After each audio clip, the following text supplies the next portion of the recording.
Several years ago, I had an opportunity to work with a native pastoralist community in Kenya. How many of us know the Maasai community or have heard about the Maasai community? This particular community is quite similar to the Maasai by virtue of the fact that they are pastoralists and they're also nomads, such that during the during the dry season, they vacate their villages in search of pasture and water for their livestock. However,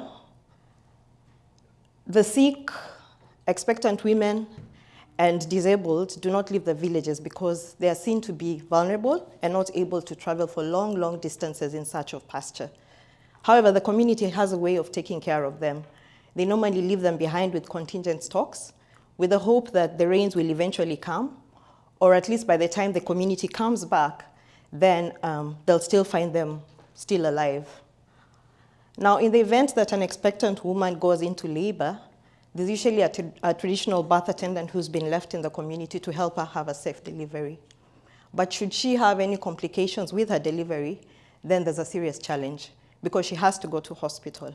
And unfortunately, the closest health facility is 10 or 15 kilometers away. Now, this particular community lives within a marginalized area, meaning that there's no infrastructure, there are no roads. So getting to hospital means that they actually just need to walk. So you can imagine you're in labor. The nearest health facility is 10 or 15 kilometers away. You don't have the luxury of time. So what that implies is possibly the expectant mother will lose her baby, or she'll lose her life, or in the worst case, that both the mother and the baby will lose their lives. Now, this was something that was very, very common back in the day when Kenya had a centralized system of government. For marginalized communities, service delivery was something unheard of. But in August 2010, the citizens pushed for a constitutional review, which sought to address various things, and amongst them, service delivery. So what happened is that 47 units of administration were created with the view of ensuring that service delivery is actually brought closer to the citizens. As such, this represented a new dawn for the Kenyans. For the marginalized communities that live so far away, at least there was hope that within their counties, the 47 administrative units, at least they'd receive budgetary allocations which will enable them to prioritize their needs. For some counties, it was education, so they set up schools. For some counties, like where this particular community lives, it was health. So they set up health facilities to enable their residents to be able to actually access that. And what that meant for this particular woman is that if she goes into labor, she doesn't have to walk for 4 days. But qualified medical attention is basically half a day away. In the event that she cannot move, then there'll be mobile clinics that will come and help her have a safe delivery. So for Kenya, we felt that that was a way to go.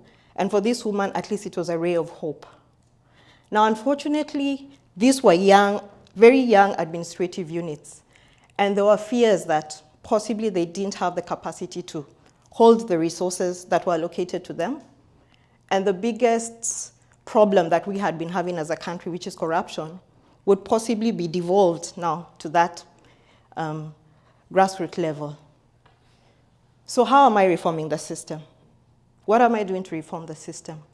The good thing is that our constitution actually provided for a platform whereby citizens can engage in governance. Governance is no longer restricted to the government, but as a citizen, I also have a responsibility to ensure that I hold that government to account. There's a forum whereby I can engage in participatory budgeting, scrutinize what the executive is proposing, see whether it's in line with the priorities of my area where I stay, and therefore also make recommendations.